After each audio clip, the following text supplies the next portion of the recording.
ఈరోజు దీని మీద మొత్తం అట్టుడికినట్టు ఉడుకుతా ఉంది సోషల్ మీడియా అంతా కూడా. ఈ రిపోర్ట్ వచ్చిన తర్వాత ఎక్కడ జంతువులు కోవగలిసిన చంద్రబాబు?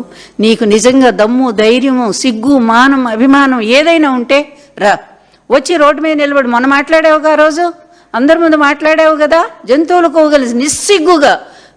దాంట్లో పంది కోవగలిసిందన్నావు, యానిమల్ కోవగలిసిందన్నావు. ఈరోజు మాట్లాడొచ్చి ఏమాత్రం పౌరుషం ఉంటే రా, నువ్వు బయటికి రా, వచ్చి మాట్లాడు, ఒక్కసారి మాట్లాడు. నువ్వు ఏ కొవ్వు కలవలేదని రిపోర్ట్ నీ సిట్టేగా ఉంది, అందులో కూడా ఒక్కసారి చెప్పు. మరి నేను నిజంగా పొరపాటు పడ్డాను, ఆ రోజు తప్పయింది, భగవంతుడి ప్రసాదాన్ని కూడా నా రాజకీయం కోసం, జగన్ ఏదో బ్లేమ్ చేయడం కోసం నేను ఈ విధంగా మాట్లాడాను, ఒక్క మాట నీ నోటి నుంచి వస్తుందా? మనిషి అవుతావా నువ్వు? అప్పుడు నిజంగా మనిషి అవుతావో? నిజంగా నువ్వు ఆడిన అబద్ధాన్ని ఒప్పుకుంటే. కానీ నువ్వు మనిషి అయితేవే కదా, మనిషివే కాదు. అందుకే జంతువుల పేర్లన్నీ కూడా నీ నోటి వెంట వస్తూ ఉంటాయి.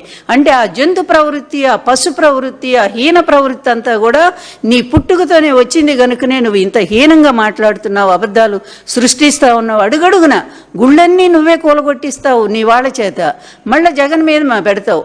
మతాన్ని అడ్డం పెట్టుకొని, కులాన్ని అడ్డం పెట్టుకొని ఈ ఆంధ్రప్రదేశ్ సమాజాన్ని చీల్చి చెండాడాలనే నీ దుర్మార్గమైన కుట్ర ఉంది.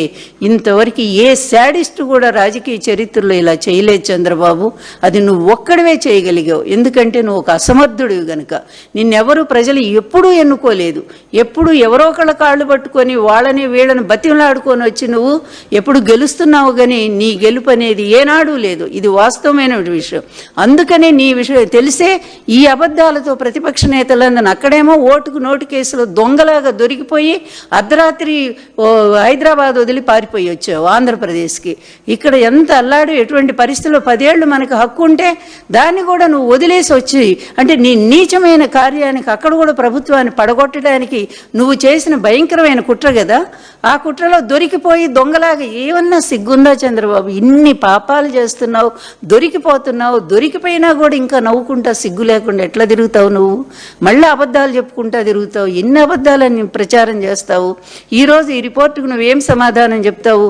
సెప్టెంబరు 18వ తారీఖున నువ్వు ఓపెన్గానే చెప్పావు, జంతువులకు ఆ కొవ్వు ఈ కొవ్వు కలిసింది, ఈ అసలు క్షమించరాని విషయం, దేవుడికి అపచారం చేసింది ఆ ప్రభుత్వం అంటూ జగన్ గారి ప్రభుత్వం మీద ఇన్ని నిందలు మోపావు. తర్వాత ఓపెన్గా నీ పచ్చబాక ఏదైతే నీ పచ్చ మంద, అది నిజం చెప్పాలంటే దానికి కూడా విలువలు లేవు.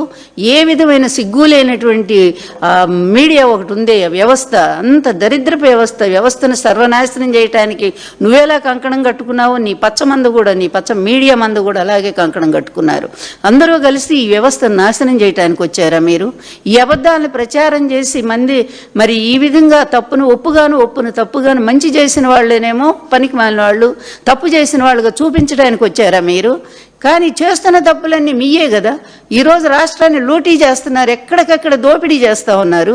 ఈ దోపిడీ చేసి తీసుకెళ్లి విదేశాల్లో దాచుకుంటున్నారు. జనం అంతా గమనిస్తూనే ఉన్నారు. నీ అబ్బా కొడుకులు ఇద్దరు కూడా సూట్ కేసులు పట్టుకొని స్పెషల్ ఫ్లైట్లో వెళ్ళి విదేశాల్లో డబ్బులు దాచుకోవటం, ఇదంతా ఇంత దరిద్ర బతుకం ఇది.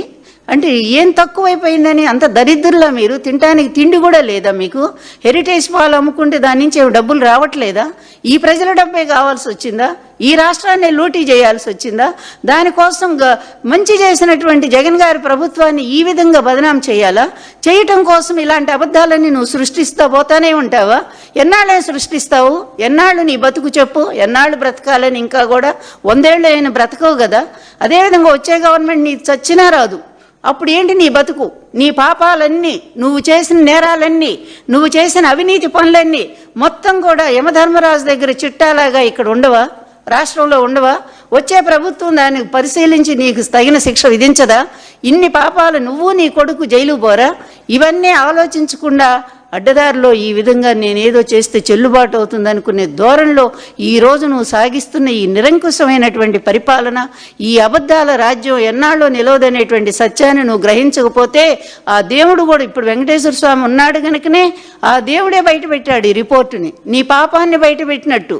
నేను వెంకటేశ్వర స్వామి భక్తుడిని, అందుకే నన్ను కాపాడాడు అంటాడు. నిన్నెప్పుడూ కాపాడలా, నీకు నువ్వే దొంగగా సృష్టించుకున్నావు నీ మీద. ఆ రోజు కూడా నీ కారు బ్లాస్ట్ అనేది పచ్చి అబద్ధం, అది మాకు తెలుసు ఆ రహస్యం ఏంటో. ఇప్పుడు దాని జోలికి నేను పోదలుచుకోవాలా. నీ సానుభూతి కోసం నువ్వు ఇలాంటి ఎదవ పనులు ఎన్ని చేస్తావని నాకు తెలుసు. ఎందుకంటే అల్లుడు చేసేదంతా అత్తకే బాగా తెలుస్తుంది గనక. ఇంత దుర్మార్గంగా నువ్వు మొదటి నుంచి కూడా ఎన్టీఆర్ని వెన్నుపోటు పొడిచే ముందు నుంచి కూడా ఎన్ని అబద్ధాలు ఆడుకుంటూ పత్రికల్లో రాయించుకుంటూ ఆయన ఉమనైజర్ అని, ఆయన పనికిరాని వాడని, ఆయనకు మతి భ్రమించిందని ఇలాంటి పిచ్చి రాతలన్నీ రాయించావు, పిచ్చి కార్టూన్లన్నీ వేయించావు. నీ తొక్కు ఈనాడున్నాడు కానీ తొత్తు ఆ ఈనాడు వాడి పేపర్లో రాయించావు. మీ ఇద్దరు కలిసి ఆయన దింపారు, ఆయన ప్రాణాలు తీశారు. చివరికి మీరు పెద్ద గొప్పవాళ్ళలాగా ఇక్కడ చలామణి అవటానికి ప్రయత్నం చేస్తున్నారు.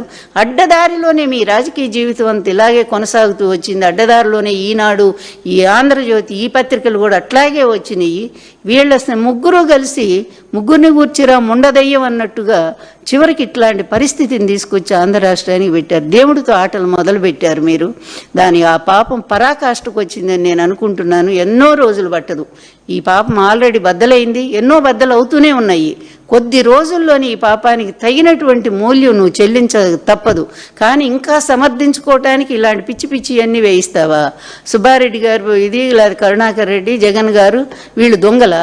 నువ్వా దొంగవి? పెద్ద దొంగవి కదా, దొంగలకి దొంగవు కదా, మేం చెప్పటం కాదు కదా. tehelka.com నుంచి నీ చరిత్ర అంటే అందరూ బయట పెడుతూనే వచ్చారు కదా. 18 కేసుల్లో నువ్వు ఎంత పెద్ద దొంగవో, ఎంత పెద్ద లూటీదారువో, ఈ రాష్ట్రాన్ని, అప్పుడు ఉమ్మడి రాష్ట్రాన్ని, ఇప్పుడు రాష్ట్రాన్ని ఎంత లూటీ చేస్తూ వచ్చావో.